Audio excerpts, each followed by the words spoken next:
So now our next topic is conservation of momentum. आप लोगों ने मोमेंटम को सेकेंड लॉ में समझा है, न्यूटन सेकेंड लॉ में मोमेंटम समझ लिया था हम लोगों ने।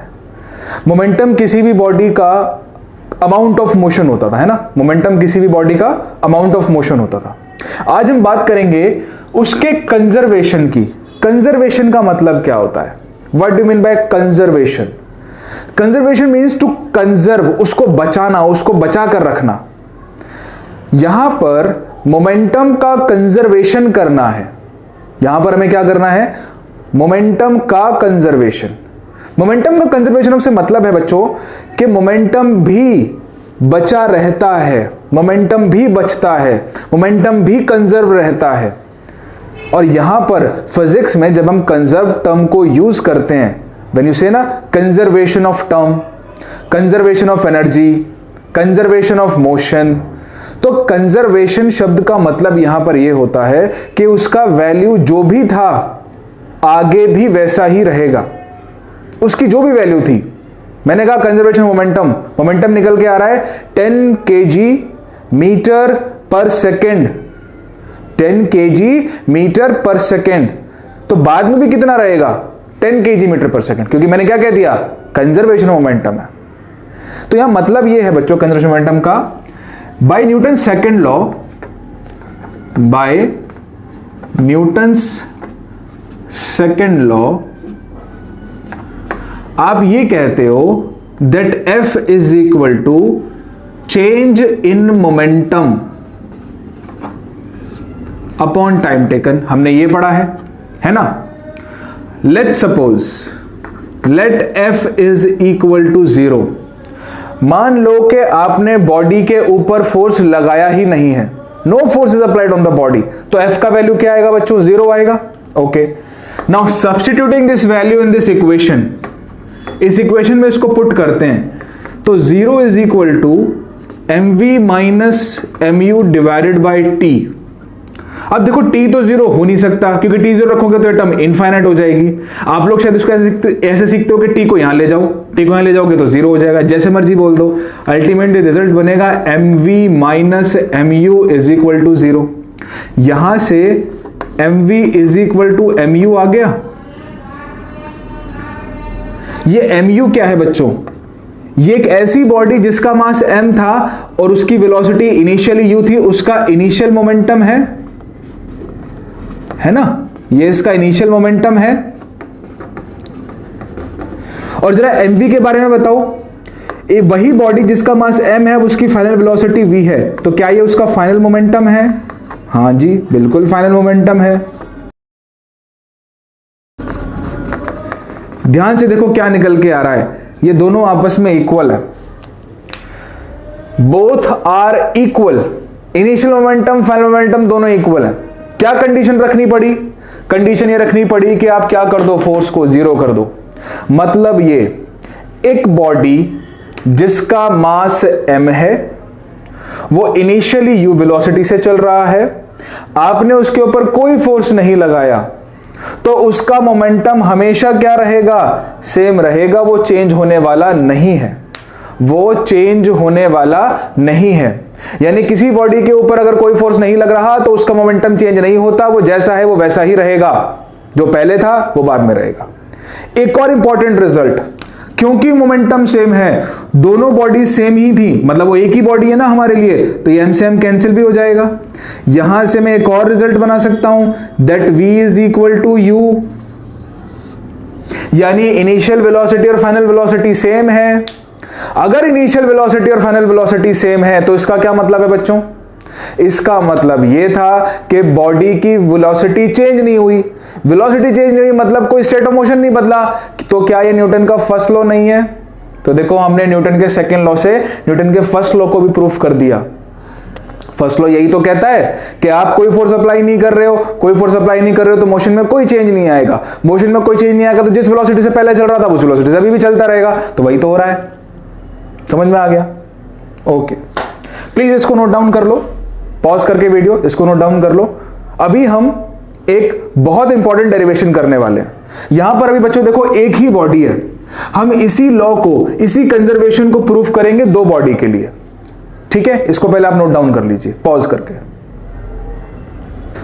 सो let's now derive the equation for conservation of momentum when two bodies are interacting with each other.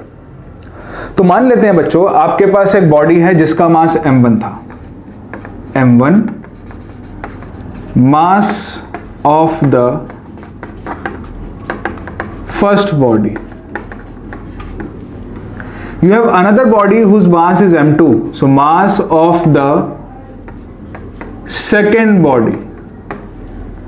Now let's suppose u1 is the initial velocity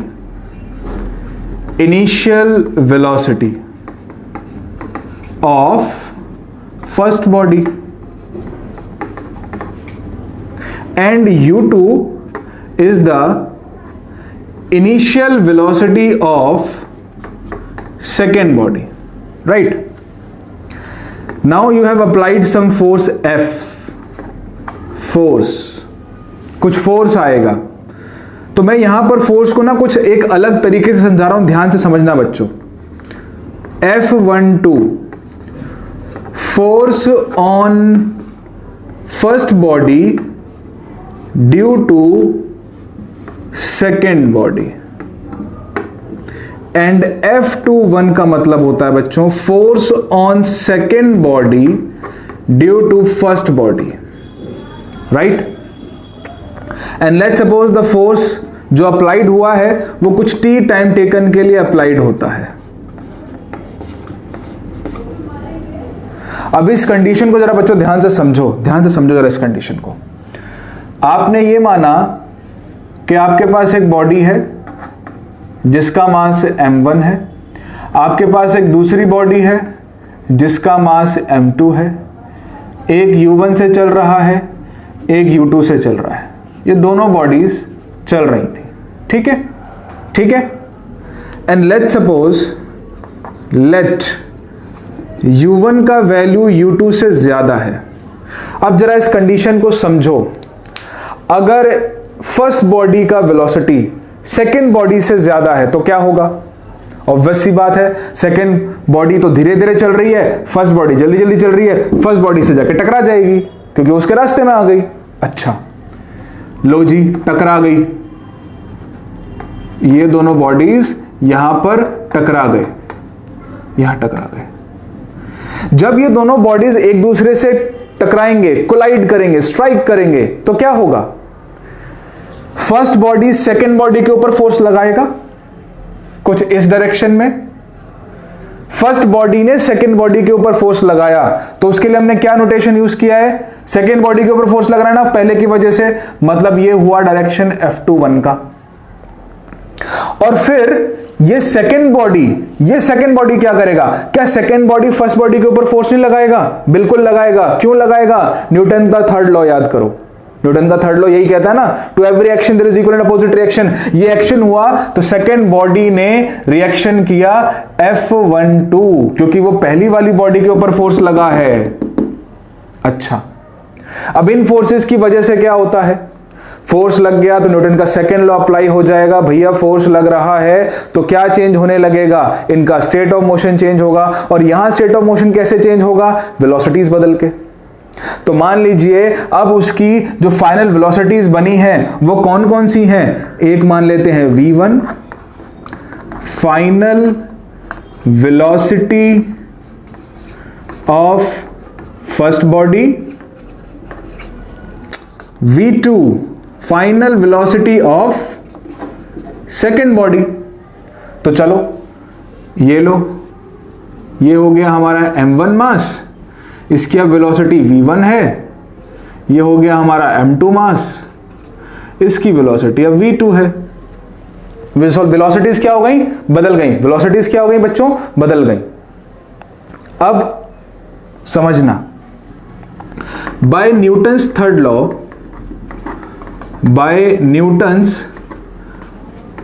law, ये F21 इक्वल होना चाहिए F12 with a negative sign. Negative sign यहां क्यों आया बच्चों? F21 लग रहा है कुछ इस तरफ टुवर्ड्स राइट, और F12 कैसे लग रहा है? ध्यान से देखो, F12 लग रहा है टुवर्ड्स लेफ्ट, तो दोनों की डायरेक्शन अपोजिट है, इसलिए एक नेगेटिव साइन आएगा। अच्छा, जरा F21 का एक्सप्रेशन निकालते हैं। मैं इसको यहां लिख देता हूं इक्वेशन नंबर 1। F21 निकालते हैं।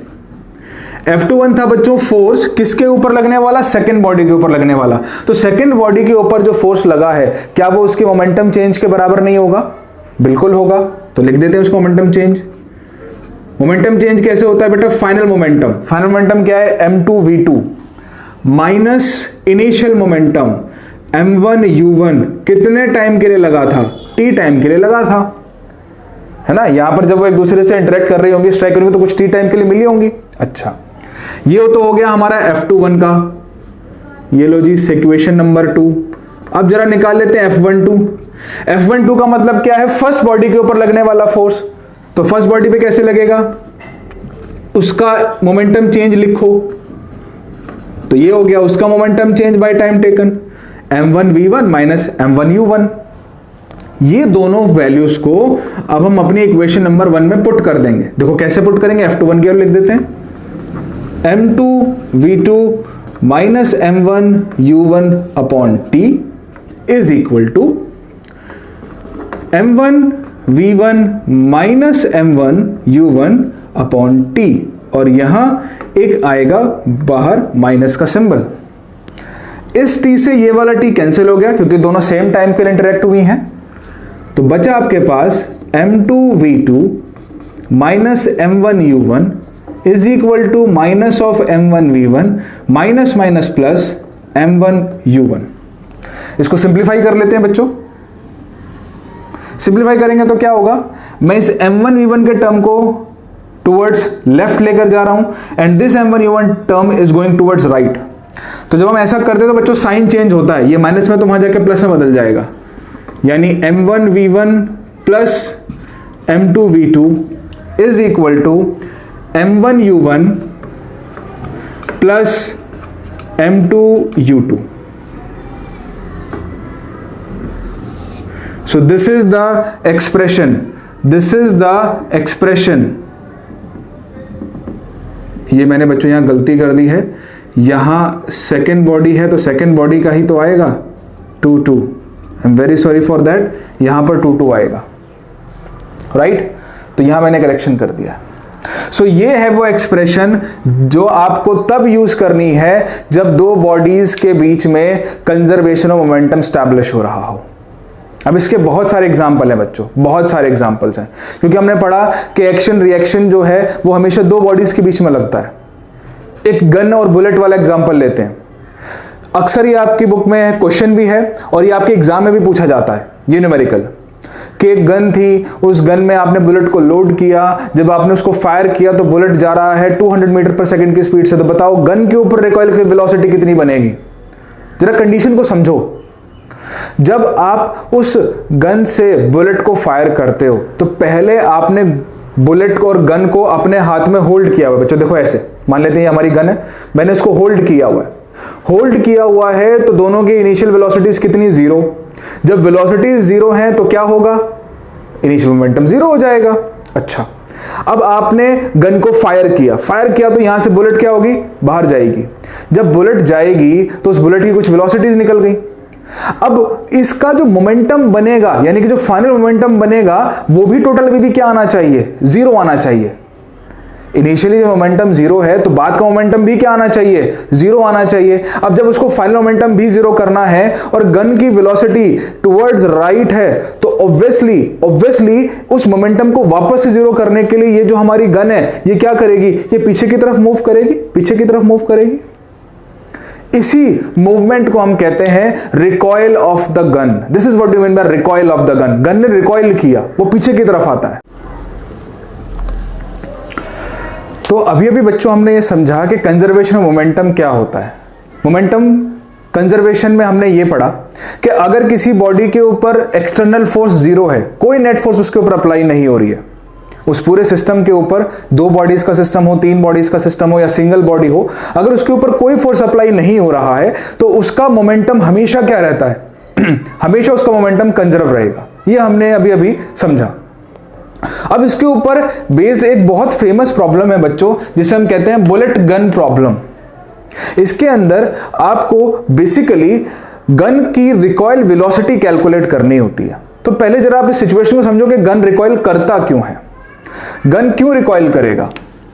तो देखो बच्चों, यहां पर लेट सपोज कि ये हमारी गन है, ये हमारे गन का बैरल है, राइट, एंड ये हमारे गन का हैंडल है, और यहां पर वो बुलेट को फायर करने वाला ट्रिगर है, right, this is the trigger part, right. तो ये है हमारा ट्रिगर। अच्छा, अब सोचो, जब हमने यहां पर उस बुलेट को लोड कर दिया, ये बुलेट थी, इसको हमने लोड कर दिया इसके अंदर। अब जैसे ही आप बुलेट को फायर करोगे तो ये बुलेट इस गन से बाहर निकल के बाहर की तरफ चली जाएगी, है ना। मैं इसको दोबारा ड्रॉ कर देता हूं। ये बुलेट यहां से बाहर की तरफ उस डायरेक्शन में चली जाएगी। इसकी कुछ वेलोसिटी होगी, let's suppose it is v, right. अब आप ये ऑब्जर्व करोगे बच्चों कि ये जो गन है ना, ये पीछे की तरफ मूव करती है।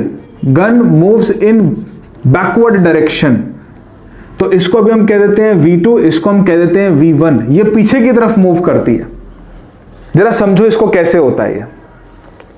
अगर हम इसकी इनिशियल मोमेंटम को कैलकुलेट करें, इनिशियल मोमेंटम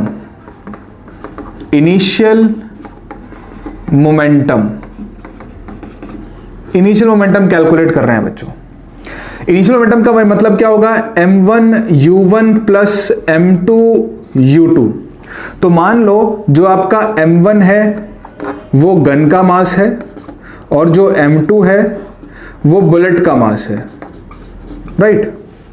यहां पर जब आपने उस बुलेट के अंदर, सॉरी, गन के अंदर बुलेट को लोड किया था, जब आपने उस बुलेट को गन के अंदर लोड किया था, तो u1 और u2 आपस में इक्वल हैं। क्यों इक्वल हैं? क्योंकि दोनों रेस्ट पर रुके हुए हैं। आपने उसको होल्ड किया हुआ है, अपने हाथों में पकड़ा हुआ है, 0 पर है। तो अगर ये वैल्यू ऐसी है तो जरा हम इस वैल्यू को यहां सब्स्टिट्यूट कर देते हैं। तो m1 0 प्लस m2 0, तो इनिशियल मोमेंटम की वैल्यू बच्चों कितनी आ गई? 0 आ गई।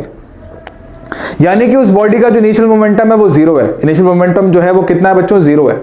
अच्छा, अब जरा कैलकुलेट करते हैं फाइनल मोमेंटम। पहले मैं फाइनल मोमेंटम का एक्सप्रेशन लिख दूं। फाइनल मोमेंटम,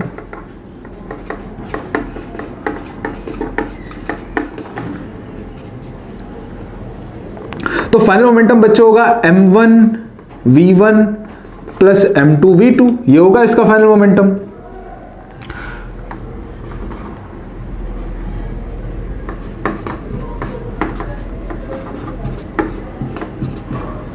ये v2 क्या है बच्चों? ये v2 है हमारे बुलेट की वेलोसिटी। ये v2 है हमारे बुलेट की वेलोसिटी। और v1 क्या है? ये v1 है हमारे गन की वेलोसिटी। ये गन की वेलोसिटी है, ये बुलेट की वेलोसिटी है, राइट। अब क्या हमने इस सिस्टम के ऊपर कोई एक्सटर्नल फोर्स अप्लाई किया है? क्या आपने इस सिस्टम का मतलब बच्चों यहां पर यह है, जब बुलेट उस गन के अंदर लोडेड थी, क्या आपने उसके ऊपर कोई एक्सटर्नल फोर्स अप्लाई की है? क्या उस पूरे सिस्टम के ऊपर आपने कोई एक्सटर्नल फोर्स अप्लाई करी है? नहीं करी है। जब कोई फोर्स अप्लाई नहीं करी है तो F का वैल्यू यहां कितना आएगा बच्चों? 0 आएगा। और अगर F का वैल्यू 0 है तो इसका मतलब यह हुआ कि अब आप यहां पर कंजर्वेशन ऑफ मोमेंटम अप्लाई कर सकते हो, जिसका मतलब यह है कि ये फाइनल मोमेंटम और ये इनिशियल मोमेंटम आपस में क्या होने चाहिए? इक्वल। इनिशियल मोमेंटम की वैल्यू बच्चों कितनी है यहां पर? 0। इसका मतलब ये m1 v1 plus m2 v2 equal होना चाहिए 0 के। इसको सिंप्लीफाई करते हैं तो क्या आएगा? m1 v1 is equal to minus of m2 v2। अब बच्चों ये जो ऑब्जर्वेशन है ना, ये बहुत इंपॉर्टेंट है। देखो इस माइनस को ध्यान से समझो बच्चों। मास तो स्केलर क्वांटिटी होती है, तो इसका तो कोई डायरेक्शन होता नहीं है। डायरेक्शन बचा सिर्फ और सिर्फ v1 और v2 का। तो मैं ये कह सकता हूं that v1 is actually minus of v2। v1 is actually minus of v2। v1 यहां पर किसकी वेलोसिटी थी? v1 is the velocity of the gun. और यहां v2 किसकी वेलोसिटी है? v2 is the velocity of the bullet. मतलब क्या है कि दोनों एक दूसरे की अपोजिट डायरेक्शन में होंगी। माइनस साइन क्या रिप्रेजेंट करता है? Opposite direction. यह हमने मोशन में पढ़ा है। v1 और v2 का मैग्नीट्यूड तो सेम आएगा, लेकिन इनकी डायरेक्शन कैसी होगी? आपस में नेगेटिव होगी। इनकी डायरेक्शन आपस में कैसी होगी? नेगेटिव होगी। समझ में आए वाली value? This is the reason कि जो ये वेलोसिटी है गन की, वो बुलेट के रिस्पेक्ट में अपोजिट डायरेक्शन में होती है, अपोजिट डायरेक्शन में होती है। अभी मैंने इस m1 और इस m2 को नेग्लेक्ट कर दिया है, तो इसका मतलब ये नहीं है कि इसका v1 और इसका v2 आपस में इक्वल हो जाएगा। मैंने आपको यहां डायरेक्शन बताने के लिए बच्चों समझाया है कि डायरेक्शन के लिए जो रिलेशन आएगा ना, वो कंप्लीटली अपोजिट होगा रिकॉइल वेलोसिटी के तौर पे। And this is the reason कि जो गन है वो बैकवर्ड डायरेक्शन में मूव करेगा। सिमिलरली आप इस चीज को अप्लाई कर सकते हो बॉम्ब्स के केस में। जब बॉम्ब एक्सप्लोड होता है, when the bomb is get exploded, तो उसके जो पार्टिकल्स हैं वो कंप्लीटली एक दूसरे की अपोजिट डायरेक्शन में हमेशा मूव करते हैं। अगर एक पार्टिकल अपवर्ड डायरेक्शन में गया है तो ऑटोमेटिकली एक दूसरा पार्टिकल डाउनवर्ड डायरेक्शन में जाएगा। अगर एक पार्टिकल टुवर्ड्स राइट गया है तो दूसरा पार्टिकल टुवर्ड्स लेफ्ट भी जाएगा। इसकी वजह से होता यह है कि बच्चों जब बॉम्ब एक्सप्लोड होता है तो हमेशा ऑल डायरेक्शन में मूव करता है, ऊपर नीचे साइड्स में हर जगह डायरेक्शन में मूव करता है। उसमें भी यही कंडीशन है। क्यों? देखो, जब बॉम्ब एक्सप्लोड नहीं हुआ था तो सारी वेलोसिटी जीरो थी, तो इनिशियल मोमेंटम कितना? जीरो। जब आप फाइनल मोमेंटम निकालोगे, लेट्स सपोज वो बॉम्ब दो पार्ट्स में एक्सप्लोड होता है, दो टुकड़े हो जाते हैं उसके, तो एक का मास m1 दूसरे का मास m2। फिर से यहां कैलकुलेट करेंगे, देखो फिर से वैल्यू किस में आएगी? नेगेटिव में आएगी। तो ये नेगेटिव आपको यहां पर ये रिप्रेजेंट कर रहा है कि दोनों बॉडीज की वेलोसिटीज एक दूसरे के अपोजिट डायरेक्शन में होंगी। चलिए अब हम इसके ऊपर एक न्यूमेरिकल सॉल्व करते हैं इसी कॉन्सेप्ट के ऊपर। ये बच्चों न्यूमेरिकल मैं आपके एनसीईआरटी टेक्स्ट बुक से उठा रहा हूं, ठीक है? तो न्यूमेरिकल आपकी स्क्रीन पर बच्चों आ गया होगा, तो एक बार इस न्यूमेरिकल को रीड आउट कर लेते हैं। तो बच्चों लिखा है अ बुलेट ऑफ मास 20 ग्राम। तो देखो आपके पास मास ऑफ द बुलेट आ गया, this is m2, 20 gram, right? Is horizontally fired with the velocity of 150 meters per second. आपको उसने देखो वेलोसिटी दे दी v2, इस वेलोसिटी से इसको फायर किया जा रहा है, राइट? फिर बोलता है from a pistol of mass 2 kg, sorry. तो इस बार देखिए पिस्टल का मास m1 जो है वो कितना दिया गया है? 2 kg। So it's 2 kg। 2 kg के पिस्टल से इसको क्या किया जा रहा है? फायर किया जा रहा है। Find the recoil velocity of the pistol, यानी कि आपको v1 का वैल्यू कैलकुलेट करना है। तो देखो m1 v1 plus m2 v2 is equal to 0, ये आपको पता है, क्योंकि बुलेट गन प्रॉब्लम में इनिशियल मोमेंटम हमेशा क्या आएगा? 0 आएगा। अगर ये मोमेंटम 0 आएगा तो ये वैल्यू हमेशा सेटिस्फाई करेगी। अगर ऐसा है तो मैं यहां से v1 का एक्सप्रेशन क्या लिख सकता हूं बच्चों? मैं लिख सकता हूं minus m2 v2 upon m1। अब बस इसी के अंदर अपने वैल्यूज को सब्स्टिट्यूट कर दीजिए। m2 देखो लिखा है 20 ग्राम, तो ऑब्वियस सी बात है इसको आपको कन्वर्ट करना पड़ेगा kg के अंदर। v2 का वैल्यू लिखा गया है 150 और m1 का वैल्यू है बच्चों 2। यहां एक लगा देते हैं नेगेटिव साइन। ये 0 से 0 कैंसिल हो गई, ये 0 से 0 कैंसिल हो गई, 2 से 2 कैंसिल हो गया। So we get -15/10 that is 1.5 meter per second. और ये नेगेटिव क्या शो करता है कि अगर बुलेट टुवर्ड्स राइट में मूव करेगा तो जो ये गन है ये मूव करेगा बैकवर्ड डायरेक्शन में। And this is what we mean by its recoil velocity. यही है उसकी रिकॉइल वेलोसिटी। आई होप आपको ये न्यूमेरिकल अच्छे से बच्चों समझ में आ गया होगा। So now let's solve another numerical. ये भी न्यूमेरिकल बच्चों आपके एनसीईआरटी टेक्स्ट बुक में से ही है, page number 126 and question number 3, right? तो क्वेश्चन बच्चों आपकी स्क्रीन के ऊपर आ गया होगा। So let's read out the question. तो क्वेश्चन में लिखा है बच्चों from a rifle of mass 4 kg। तो देखो आपके पास गन का मास अगेन वापस से दे दिया गया है, it's value is 4 kg। A bullet of mass 50 gram is fired.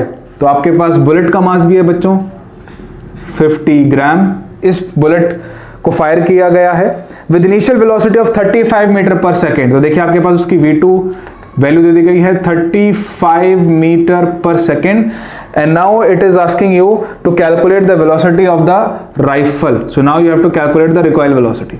तो अगेन बच्चों m1 v1 plus m2 v2 zero के इक्वल होगा, क्योंकि आपको पता है इस केसेस में इनिशियल मोमेंटम जीरो रहता है। तो यहां से अब हम v1 का वैल्यू कैसे सिंप्लीफाई करते हैं, v1 का फॉर्मूला हमने बनाया है m2 v2 upon m1, right. आप चाहे तो बच्चों अपने इस फॉर्मूले को ना आप याद कर लो, क्योंकि बार बार आपको इसको लिखने की जरूरत नहीं है। आप इस फॉर्मूले को एक बार याद कर लो तो आप डायरेक्ट ये स्टेप को स्किप करके फॉर्मूले में सीधा वैल्यूज पुट कर सकते हो। तो माइनस m2 का वैल्यू कितना आएगा 50, ग्राम में है केजी में कन्वर्ट करना पड़ेगा, 1000 से डिवाइड कर दो, मल्टीप्लाई v2 कितना है 35, and now what is the value of m1, m1 is 4। ये 0 से 0 कैंसिल हो गया। मैं अभी इस 100 को बचा के रख रहा हूं क्योंकि इससे मेरी कैलकुलेशन ना इजी हो जाएगी। तो एक बार इसको इससे मल्टीप्लाई कर देते हैं। सो 5 5 जा 25, कैरी गया 2, 5 से 15, 15 प्लस 2 17, यानी कि ये बन गया 4 मल्टीप्लाई 100। 4 से इसको कैंसिल कर दो बच्चों, 4 4 जा 16, ठीक है, बचा 1, सो 1 4 3 जा 12, अगेन बचा आपके पास 3.47 जा 28, सो बच गया आपके पास 2, 4 5 जा 20। दिस इज बाय 100, यानी वैल्यू बन गई 0.4375 meters per second with a negative sign. So this is the answer of this numerical बच्चों, ये इस न्यूमेरिकल का आंसर है। आई होप आपको ये न्यूमेरिकल बच्चों समझ में आ गया होगा। आप प्लीज इसको नोट डाउन कर लो। सो स्टूडेंट्स, आज की क्लास में सिर्फ इतना ही। आई होप आपको आज की क्लास बहुत पसंद आई होगी। आपके जो भी फीडबैक हो, अगर आपकी कोई क्वेरी भी है, किसी क्वेश्चन को लेकर कोई डाउट है, तो प्लीज आप कमेंट सेक्शन में आके जरूर मुझे कमेंट करिए। मैं आपसे जो भी हेल्प हो सकती है आपकी बिल्कुल हेल्प करूंगा, आपके सारे डाउट्स क्लियर करने की कोशिश करूंगा। तब तक के लिए खूब मेहनत करते रहिए और बहुत अच्छे से पढ़ते रहिए।